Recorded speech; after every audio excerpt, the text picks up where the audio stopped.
configuração aqui em cada usuário. Depois o usuário precisa fazer uma configuração geral no módulo organizacional. Então, através do menu Configurações, Opções Gerais, rolamos um pouco para baixo aqui, nem precisaria porque já fica direto aberto na tela, mas são essas configurações aqui. Ó. Tem um bloco aqui dedicado somente ao controle organizacional.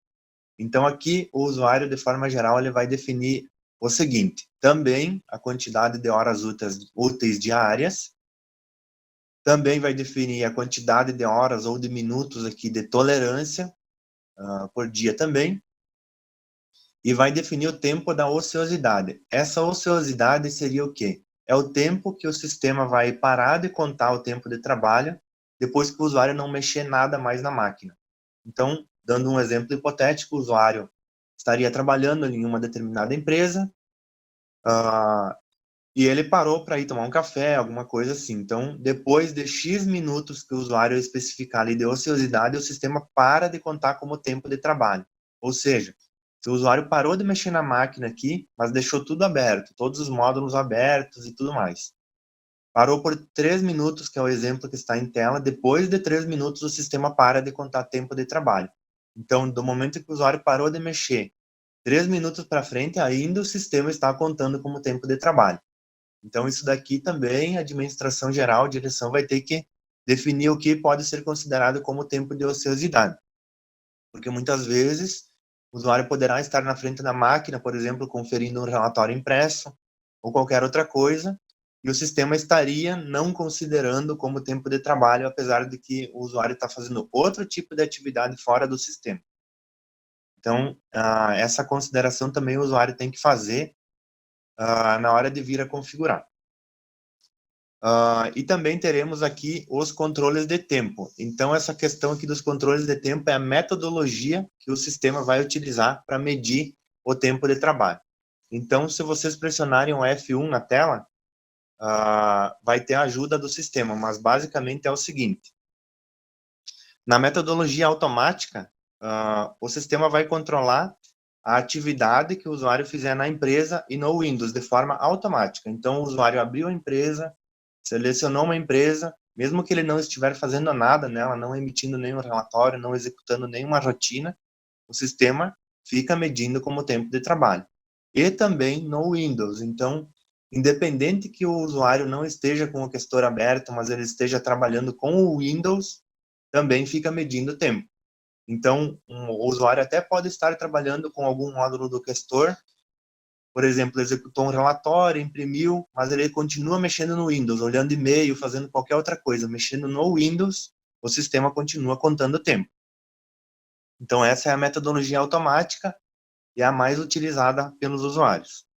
Depois nós temos a metodologia aqui parar contagem. Então, nessa daí, ela permite que o usuário faça pausa na contagem, só que o usuário precisa lembrar depois de reabilitar a contagem de novo. Caso ele não reabilite a contagem, o sistema fica parado e não conta mais. Então, essa daqui é uma sistemática de controle de tempo que ela apresenta falhas. Então, se o usuário não lembrar de restartar de novo o controle de horas, o sistema vai ficar parado.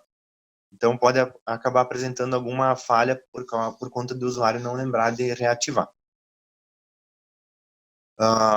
O contar sempre, então, ele funciona da mesma forma como o automático, então ele vai medir independente do uso do questor ou fora do questor dentro do Windows, mas ele vai ignorar a ociosidade. Então, não tem aquele filtro aqui, aquele tempo de ociosidade. O sistema vai ignorar esse campo aqui. A única diferença. E o contar sempre, então, quando fizer alguma coisa em alguma empresa, mas não no sistema, ele precisa habilitar lá para efetuar a contagem. Então, essas configurações aqui de controle de tempo, a opção que o usuário definir aqui vai ser a opção geral de uso do sistema. Então, se o usuário quiser mudar qualquer uma dessas questões, ele tem o botão do controle de tempo aqui em cada um dos módulos. Então, na hora que o usuário clicar aqui, na metodologia, ele pode efetuar parar, por exemplo, depois vai reiniciar, no caso, ou mudar a forma de controle aqui, inclusive habilitar o cronômetro. Então, esse cronômetro aqui, quando a gente abre o sistema pela primeira vez, ele fica medindo o tempo ali. Vejam que ele vai mudando ali, ó, independente do que eu estiver fazendo, né? Ele vai contando o tempo. Então, regra geral aqui é a sistemática geral de uso para todas as empresas. Se o usuário quiser mudar essa sistemática, ele pode utilizar o botão dentro de cada módulo para contagem do tempo. Bom, então essas duas configurações do usuário e do sistema como um todo seriam as duas principais configurações gerais para medição das horas.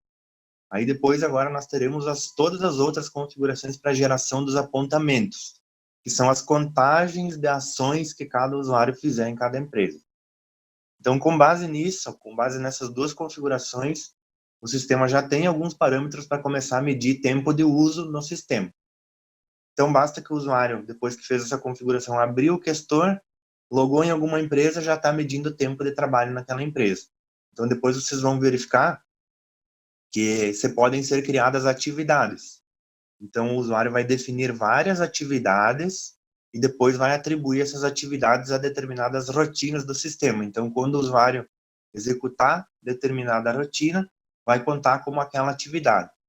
Se alguma rotina do sistema não tem uma atividade atribuída, ele vai contar como tempo de uso geral. Então, não fica definido exatamente o que o usuário estava fazendo na empresa, só que ele estava logado na empresa.